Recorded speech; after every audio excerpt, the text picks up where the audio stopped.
देशातल्या आणि समाजातल्या चांगल्या व्यक्ती ज्यांनी समाजासाठी काम केले अशांना आपण देत आलेलो आहे. आणि ते का द्यावंसं वाटलं तर बापूंचं जीवनही तसं होतं. बापू ज्यावेळी प्राथमिक शाळेत होते, माध्यमिक शाळा झाली आणि पुन्हा कॉलेजला गेले, पुण्याला कॉलेजला गेले आणि पुन्हा कॉलेजला गेले. तिथं जे वैद्यकीय महाविद्यालयात कार्यक्रमात भाग घेत असताना तिथं फिट इंडिया म्हणजे महात्मा गांधी फिट इंडिया देश छोडो हा घोषणा झाली आणि गव्हर्नमेंटमध्ये मोठे मोठे जे 100-125 तिथं म्हणजे हे मुर्दे पडले आणि बापूंच्या जवळचा एक मुलगा सुद्धा त्यावेळी खलास झाला पोलिसात. आणि बापूंना वाटलं आता इथं पुण्यात काय, पुण्यात आपण काय मिळवायचं आणि काय लढायचं, हा देश तर स्वातंत्र्य झाला पाहिजे अशी सगळ्यांची भावना होती. बापूच्या सगळ्या त्यावेळच्या युवकांना वाटत होतं, पण कसं त्याला दिशा नव्हती. ती दिशा देण्यासाठी बापूंना वाटलं की आता इथं थांबून काय उपयोग नाही, गावावर जाऊया. गावावर आले तिथं हे जे नाना पाटील असते ना की आप्पासाहेब लाड यांच्या नेतृत्वाखाली त्यांनी जे लढा केलाच पाहिजे आणि लढच पाहिजे असे ध्यास घेतला. आणि त्या ध्यासचा देत असताना ध्यास घेत असताना जे पुढं आलं ते तुडून पुढं जायचं असं त्यांचं हे होते. त्यावेळी पहिल्यांदा त्यांनी तासगावचा मोर्चा झाला, तो इश्यू झाला का तिथला तहसीलदार होता, त्याची टोपी खाली उतरली आणि युनियन जंग चढवला. त्यानं मान्य केलं, टोपी खाली घेतली. पण पुन्हा इस्लामपूरमध्ये झाला त्यावेळी ते पोलीस यंत्रणा त्यावेळी सावध झाले की आता इथं होऊन द्यायचं नाही. त्यावेळी त्यांनी गोळीबार केला. 2 माणसं पंड्या इंजिनियर वाडीचे आणि पारपटे 2 खलास केली इथं. आणि बापूच्या जवळ असलेले पंड्या इंजिनियर त्यांना उचलून घेत असताना बापूच्या गोष्ट आहे आणि पुन्हा तिथं ओढू समस्या आता ती 6 जण खलास झाली. मग बापूंना वाटलं आपली माणसं अशी संपून उपयोग नाही आणि ही लढा ह्याच्यावर अत्याधुनिक हत्यार आहेत आणि त्यासाठी त्या पद्धतीने आपण लढावं लागेल. म्हणजे हाता लाठीकाठीने लढून आपण याच्याशी टिकू शकत नाही आणि टिकणं योग्य नाही. का मुडदे पाडणं त्यांच्या हातात आहे का, त्यांचं संबंध जगावर राज्य आहे जे त्याच्या जगावर सूर माळवत नाही असं त्यांनी सगळे म्हणायचे आणि तशी होती अवस्था. अशा अवस्थेत लढलं पाहिजे, पण कसं लढलं पाहिजे त्यानं हातात ती त्यासह लढलं पाहिजे असं बापूंना वाटलं. ते नाना पाटील आप्पासाहेब लाडला त्यानं बोलून दाखवलं आणि त्यांनी होय म्हटलं. त्याने जे जसा हे सिग्नल दिला आणि ते चालू झालं. लढा चौपन्न असता, पैसे कुठला नाही.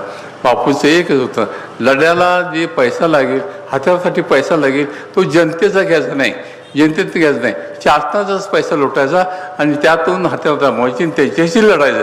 अशा पद्धतीनं त्यांनी जे पेशल शेंदुरी लुटली, धुळेखंडाने लुटला आणि अशाच गोव्याला जाऊन नांगराताना बापूंनी हत्यार आणली. आणि त्या हत्यारानं आत्ता जे लोकात नेली त्यासाठी सैनिक पाहिजे, सैनिक पाहिजे. त्यासाठी सैनिक सरसे होत नाही.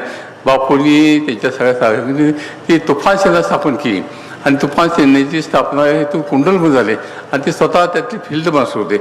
अशा अवस्थेतनं ते लढा इतका त्यांनी तुफान सेनेचे सैनिक इतके मोठे केले, त्यांना इतकी चांगलं शिक्षण दिलं, सैनिकाचं शिक्षण दिलं, बंदुकी शिक्षण दिलं.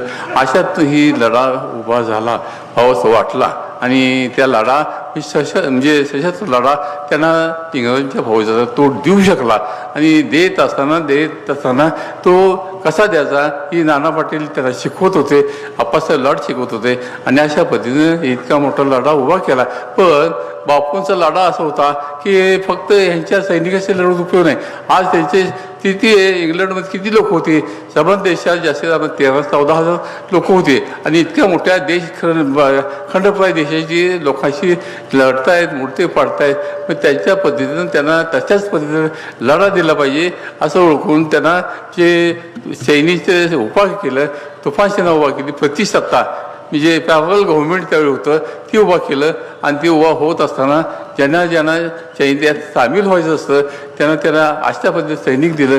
सामील होताना त्यांचे सोपी नव्हते, त्यांच्या हातावर काट्या हाणायच्या ती 40-50 आणि काट्या हाणेपर्यंत तो म्हणजे मी तुफान म्हणून झाला तो त्यात सामील झाला आणि त्यात मध्ये थांबला, हात माग घेतला. त्याला म्हणजे आई आमची त्याला काकणं द्यायचे. हे काकणं द्यायचे असताना हे त्याला वाटलं नाही, त्यामुळे कोण तुफान नाही असं म्हणत नव्हतं, तुफान मी म्हणायचो. आणि त्यांच्या हे जीवन लढ होता, जीवन होतं, तर लढा होता, सामान्यासाठी होतं. आमच्या जवळच्या लाडाची एक महत्त्व आहे, ती म्हणते बाबा बापूला, हे बापू तुझं लढा करावा होता आणि आम्हाला कधी स्वातंत्र्य मिळायचं. माझी चौकानं ही काढली, भांडी काढली, शेळ्या काढल्या आणि सगळं काढून घेऊन निघालेलं आहे. बापूंनी थांबवलं आणि बापूंनी थांबवून ते लढा अशाच पद्धतीने झाला पाहिजे आणि ते सगळं मागं द्यायला लावलं. आणि ही एक लढ्याचा हा एक भाग घेतला की गावोगावचे जे सावकार होते त्यांना मोडून काढायचं आणि जे आपली जनता होती त्यांना मुक्त केली पाहिजे, मुक्त करायचं, हा लढ्याचा मुख्य भाग होता. आणि बापू असे लढत गेले की बाबा त्यांना म्हणजे कधी म्हणजे मोह कधी झाकला नाही, मोह कधी व्हावा असं वाटलं नाही आणि मोह कधी न झाल्यामुळं त्यांनी अशाच पद्धतीने लढा केला आणि देश स्वतंत्र झाला.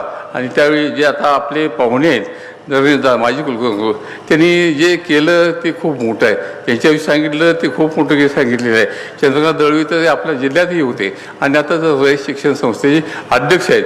आणि आपल्या या ताई आहेत, ताई त्यांच्या जाधवांच्या ताई जे वसुंधरा जाधव ताई यांना सुद्धा आपण अशाच पद्धतीने बोलवलं की बाबा हे आज आहेत ते सामान्यात पुढे आलेत आणि इतके पुढे आले की त्यांनी आपल्याला समाज घेऊन लढले, समाज घेऊन पुढे झाला आणि अशा पद्धतीने ते आज आपल्या पुढं आलेले आहेत. आणि अशा येत असताना जी बापूचं जीवन आहे, बापू कशाबद्दल लढले, बापू एवढं थांबले नाही, ते स्वतंत्र झाला तेवढं थांबले नाही, त्यांनी गोवा मुक्तीला गेले, पुन्हा राजा लढ्यात गेले, या सगळ्या लढ्यात बापू होते, बापू सैनिक होते. आणि अशा अवस्थेत त्या बापूंचं जे झालं जीवन लढलं गेलं ते ह्या लोकांच्या पुढे यावं आणि ह्या अशा हे कुठल्या ना कुठल्या कारणानं पुढं आले त्यांच्याकडं द्यावा अशा उद्देशानं आपण जाधव साहेबांना आणि दिलेला पुरस्कार आणि दळवी साहेब आपल्या जिल्ह्यापासून पुढं आलेले त्यानं दिलेलं आहे. आणि अशा पद्धतीनं ते गेले, ते स्वतंत्र झाला. बापू कधी सापडले नाहीत, सापडले नाही म्हणजे सापडायची अवस्था नव्हतीच की त्या गोळीचा हुकूम त्यांना, त्यामुळे सापडली की गोळी, त्यामुळं बापूंना वाटायचं की सेना आणि समजा झालं स्वतंत्र झाला. पण त्यांचं एकच होतं, बापू देशाचे स्वातंत्र्य झाल्यावर जे मोठी मिरवणूक दिली, बापू गेले नाहीत, नाना पाटलांनी पाठवून दिलं, नाना पाटला पाठवून दिलं आणि नाना पाटलांना तिथं लाखो लोकांनी तिथं पुढं डोकं घेतलं. पण बापूंना जावं असं वाटलं नाही, प्रसिद्धी बापूंना कधी हाव वाटली नाही. आणि अशा अवस्थेत बापू जे थांबले, बापू थांबले, पुढचा लढा त्याचं एकच होतं, माझ्या देशाला स्वातंत्र्य मिळालं पण माझ्या समाज बांधवाला काय मिळालं, त्याचा अन्न पाणी वस्त्र निवारा हे पिकवल्या अन्नधान्याला योग्य दाम आणि उद्योगधंद्याला दाम मिळाल्याचं माझं काम संपत नाही. म्हणजे स्वातंत्र्य मिळूनसुद्धा अशाच पद्धतीनं समाजाचे लढे लढत बसते आणि लढत गेले. आणि अशा अवस्थेत बापूंना म्हणजे झालं स्वातंत्र्य मिळालं, सगळं झालं, पण काही दिवसानं बापूंना अटक केली. का अटक केली आज सगळ्यात कुणाला म्हणजे सगळ्यांना अटक झाली ती स्वातंत्र्य मिळालं नसताना, पण बापूंना अटक झाली स्वातंत्र्य मिळाल्यावर अटक झाली. का झाली शासन सांगू शकत नव्हतं. झाली का शासनाला, देशात आलेल्या नवीन शासनाला असे स्वातंत्र्य सैनिक म्हणजे लढाऊ सैनिक माखोळे सोडायचे नव्हते, त्यामुळे अटक केली आणि 2.5 वर्ष त्या शासनानं जखडून बापून ठेवलं होतं. आणि अशा अवस्थेत बापूचं जीवन चांगलं झालं आणि ते लढा अशाच पद्धतीने लढत गेले. आणि हे जे आहे ते आता पुढचं आहे, संपायला लागलं. बापूची लढे संपायला लागली, चळवळीचा लढा संपला आणि हे कुठं थांबलं पाहिजे. त्यामुळं 1991 साली बापूंचे काही बापूंच्याकडे आले, बापूंना म्हणले आता आपण ऐतिहासिक लढा दिला आहे, आज सगळ्यात समाजाच्या कामासाठी आपण लढतोय, तर अशा अवस्थेत हे लढत असताना आपलं काय, आपण आता कुठं आहे, आपल्याला पुढं काय आपलं काही नाही, तेव्हा तुम्ही हे लढला तुमच्यासाठी आम्ही तुम्हाला साथ दिली, अशा लढ्याचं लोकांच्या पुढे येऊ द्या. आणि अशा अवस्थेनं बापूंना म्हणजे तुम्ही फक्त बोलत जावा, आम्ही टेप करतो. आणि अशा अवस्थेत टेप झाले, त्याचं पुस्तक झालं. म्हणजे बापूचं जीवन होतं ते असं स्वतःला कधी मोठेपणा किंवा पैशाचं किती हवं नव्हती.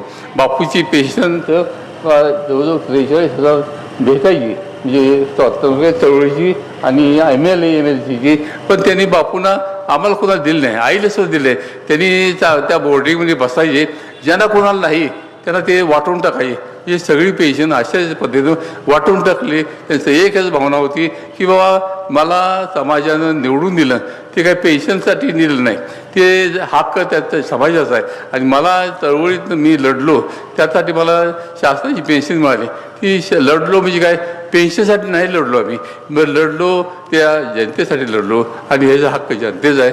आणि अशा पद्धतीनं लढा बापूंनी मिळवलेलं सगळं पेन्शन विषय सगळे लोकांना वाटून राहिले. हे बापूंचं जीवन होतं. आता हे जीवन बापूंचं आता पुढं जावं, एकदा संपलं म्हणजे संपलं.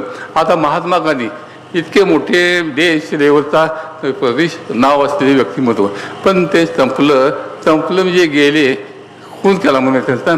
पण त्यांचं पुढं जायचं थांबलं तिथे. पण हे थांबू नये, हा ऐतिहासिक लढा थांबू नये अशाच उद्देशानं आम्ही सगळ्यांनी गावाला भाग घेतला. म्हणजे आपण हा लढा पुढे नेला पाहिजे आणि त्याच्या निमित्तानं एखादा कार्यक्रम घेऊन अशाच पद्धती घेऊया. त्यामुळं आजचे जे व्यक्तिमत्व आहे जाधवसाहेब आणि त्यांच्या सभापती आणि आज द्वितीय पंथी चंद्रकांत दळवे साहेब, या मोठ्या लक्षात आपण समाजापुढे आणूया.